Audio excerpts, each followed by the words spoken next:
Donald Trump breaking a record that will put him in a sad place in the history books. Tonight, he will become the president overseeing the longest shutdown in U.S. history ever. 21 days. That'll happen tonight, as there are no signs of Trump getting a check from Mexico in time to stop this from happening tonight, or any signs of Trump agreeing on a solution with Congress tonight. They're out of session this weekend. Now, the reason that most shutdowns end by now, just a few weeks in, as you just saw there, is we're now hitting the point where things start to really hit the fan. 800,000 U.S. workers are missing their first paychecks. So 3 weeks in, that's a first. Let's show you a pay stub that was obtained here by the Washington Post from an air traffic controller. You see right there the $0 in net pay. And otherwise employed families across the country are now tackling problems they say, some of them, are caused by the Trump administration. Short on rent, trouble with mortgages, can't pay bills for food and medicine. Thousands of federal workers will not get paychecks today because of the shutdown. 800,000 federal workers are seeing their bank accounts go lower and lower as the shutdown drags on longer and longer. I am a basket case. I literally don't know how I'm going to provide for my kids. I'm starting to get scared. I've been a Trump supporter. I think he's done a lot of wonderful things, but this is not one of them. The last person there, obviously, a Trump supporter, hurt by Trump, his words. Now, even if the government were to reopen tonight, the workers you just heard from there, the people who are suffering, and that is a tiny drop in the bucket of how many people are suffering as we go through these stories to report them for you. Those people aren't going to get paid again for 2 more weeks. So some people are getting desperate, but Donald Trump, well, he's only worried, it appears, about one government worker, himself. Well, Sean, you know, many of the people that aren't getting their check, they get it. They're going to get it soon. I don't need this. Look, I could have done something a lot easier. I could have enjoyed myself. I haven't left the White House because I'm waiting for them to come over in a long time. You know that. I stayed home for Christmas. I stayed at the White House for New Year's and New Year's I think you Eve. tweeted Christmas Eve all alone. Where's Chuck and Nancy? After Donald Trump quashed the compromise plan from a group of senators that included Republicans, there's been no other movement on any way to bring this very man-made American crisis to an end. Now, there are the reports that Donald Trump was looking into whether he could somehow use a declaration of national emergency to get the money that he promised would come from Mexico. You may have heard about that because he's been kicking it around this week. It would mean diverting these potentially disaster funds, which are supposed to go to actual disasters already enumerated by Congress, like Puerto Rico and recovering from Hurricane Maria, and it would be taking that money. But late today, we can report that Donald Trump now says that's not the course he's taking yet. Now, the easy solution is for me to call a national emergency. I could do that very quickly. I have the absolute right to do it, but I'm not going to do it so fast. Stop right there. Sometimes what's important in these weird periods is what is obvious. He's talking about how he might declare an emergency later. If you can delay something or schedule it or decide later whether or not it exists, it's probably not an emergency. We've been talking about that point today. I wrote it up on the internet, as we do sometimes, and actually the folks who run dictionaries, dictionary.com, they joined in on the conversation. They wrote this: an emergency, by definition, is sudden and urgent. It's usually unexpected, and it requires immediate action. If you needed a dictionary for this moment in history, now you have one. I'm joined by RNC Chair Michael Steele and NBC News analyst Howard Fineman to get into the shutdown problems. Good evening, Michael. Brilliant, baby, brilliant. Well, baby, sometimes you need a dictionary. Does the president need one, sir? That and a whole lot more. He needs more than a dictionary. What he needs now is to apply common sense to the situation, because there are, in any number of areas around his desk, maybe outside the hall, he can follow the trail up to the Capitol, clues and opportunities for him to end this. The Democrats and and at least 8 Republicans in the Senate have offered various strategies and opportunities for this president to move off of this space, to at least put 3/4, if not more, of those federal employees back to work so they can get their paychecks as they focus on the national emergency that he's claimed exists at the border with Homeland Security and other security agencies. So there are the solutions. But that's not what this is about, Ari. And the way you walked into this segment is exactly the reason why. It is not an emergency. If you can put it off, baby, if you can postpone it, then guess what? That's like having you know that your appendix is a problem. It's like, you know what? I think I'll wait. No, if it's an emergency, you go take care of it. That's not what he's doing. Howard? Well, Ari, it isn't always the case that the president is the one blamed for the shutdown. I've been around a long time, covered most of these shutdowns. I remember when Newt Gingrich, the speaker then, the Republican Speaker of the House, was blamed, and it helped Bill Clinton a lot. But in this situation, for a whole host of reasons, the polls clearly show that the onus is on the president. Partly because of what you so brilliantly said about what emergency, but also because I think you're going to see in the coming days and after everybody doesn't get their check today, we're not talking just about 800,000. We're talking about maybe 2.5 million people or more directly affected like that. We're talking about 500,000 to 1 million contractors and their families. We're talking about some states and places where this is a huge, huge deal.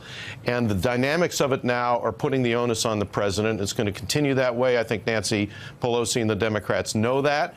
And so the weight is going to grow on Donald Trump's shoulders. The weight's going to grow, and Howard, as you say, this is real talk, real people, real lives. I want to play some of the reaction. We led our broadcast with the facts, including some documentary footage from local newscasts about how this is playing out over the country. Here's some of the national pundits who may be more out of the loop than you two Beltway denizens, but some of them minimizing what's happening out in the country. Take a look.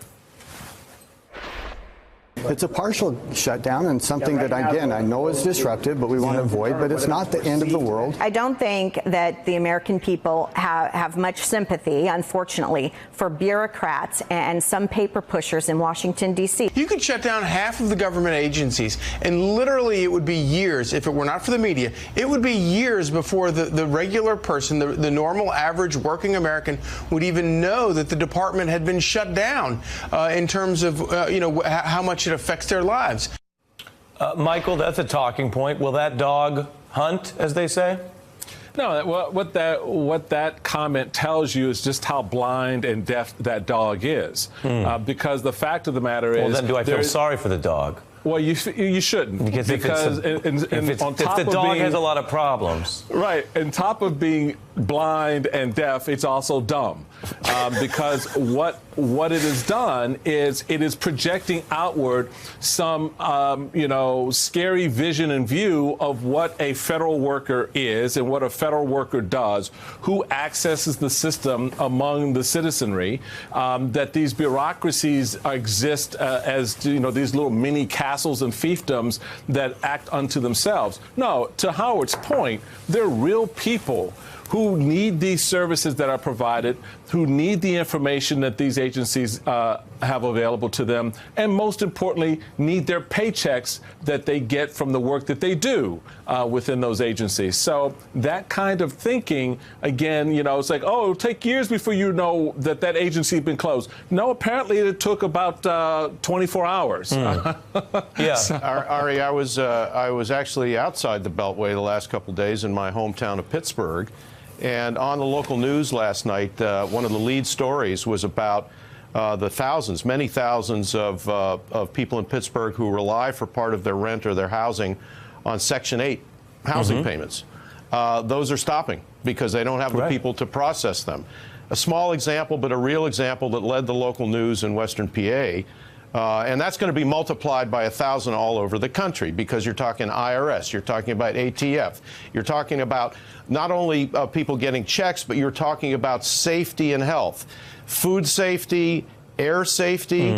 I mean, God, this is a more dangerous, an objectively more dangerous time to be flying, with a lot of disgruntled, unpaid, overworked, and worried people at ATF and at TSA. Well, when you say that, Howard, it makes me think a little bit about some of the debates about health care in this country, where you famously had the cries of, government hands off my Medicare, and you had sort of a learning curve as health care got out there, and obviously there are legitimate debates to be had about how to do health care or how to do the size of government.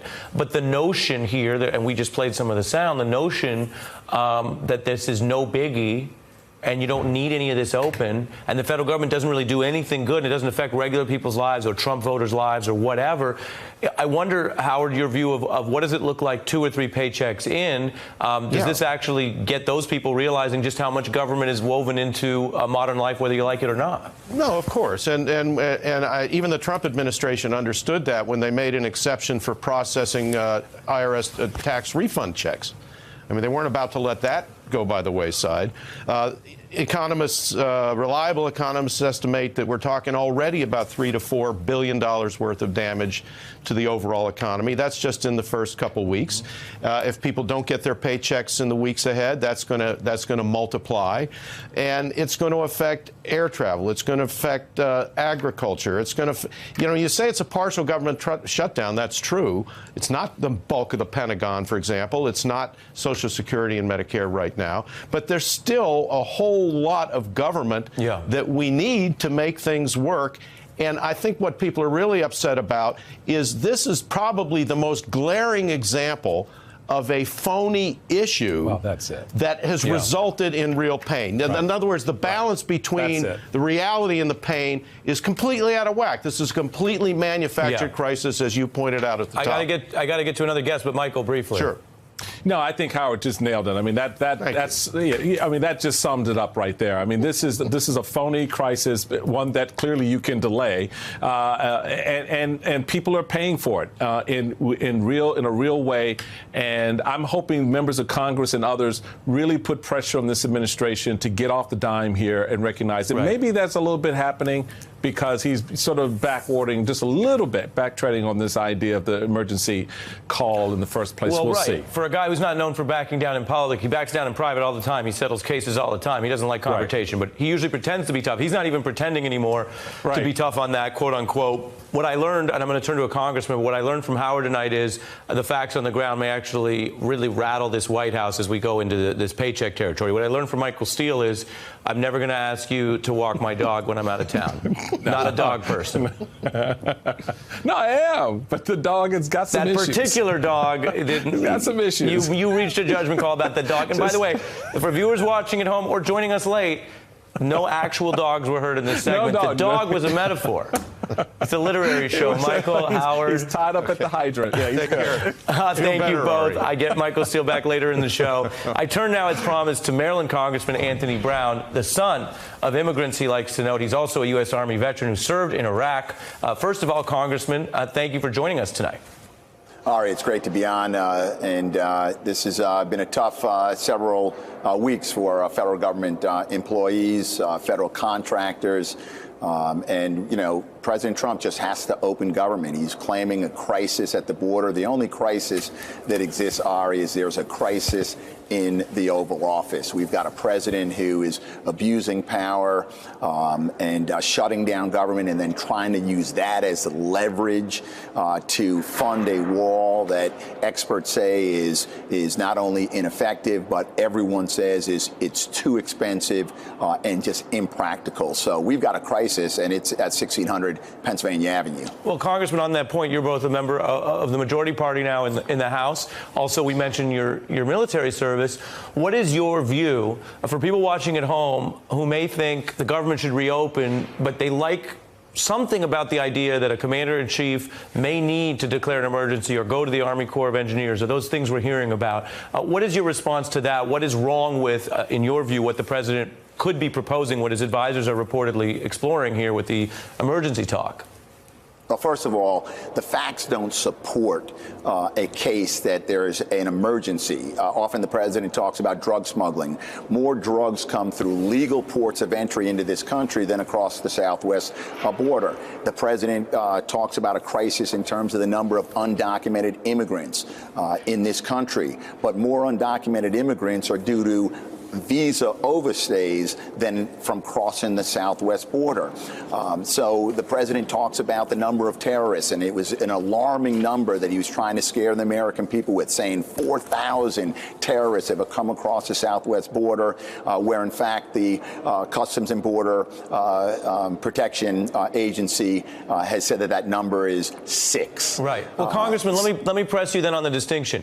Is your view that he's wrong on the facts, so there's just no emergency like that here, or that he's also basically wrong on the powers that he has? Because other people have pointed out, if any president can say, oh, when I don't get funding from Congress for what I want, I'll just take it from somewhere else, then that seems to kind of blow a hole through the whole separation of powers. Yeah, so I'm saying that the first threshold question I think that needs to be asked and answered is there, and this will be challenged in court, if the Congress is unable to pass a resolution to invalidate a President Trump declaration of a national emergency. But I think the threshold question is it a national emergency? I don't believe the facts on the ground support that. In terms of the authorizations that the president would use, the idea that you would use Title 10, that's military construction dollars, when right now we have a deferred maintenance and backlogs on aircraft hangars, on military family housing, on child care for military families, at shipyards. I've been a member of the Armed Services Committee for the last 2 years, and I've been hearing from a parade of generals how difficult the readiness issue is because of the backlog in military construction. And the president's talking about taking $5 billion from a program that's already under stress. That would create a national security issue there in and of itself. Right. You're saying that the proposal he's got would actually potentially create bigger emergencies than the what you say is not an emergency to begin with. We're heading towards history tonight, but not the history that most presidents want to make, the longest shutdown ever. Congressman Brown, thanks for making time for us.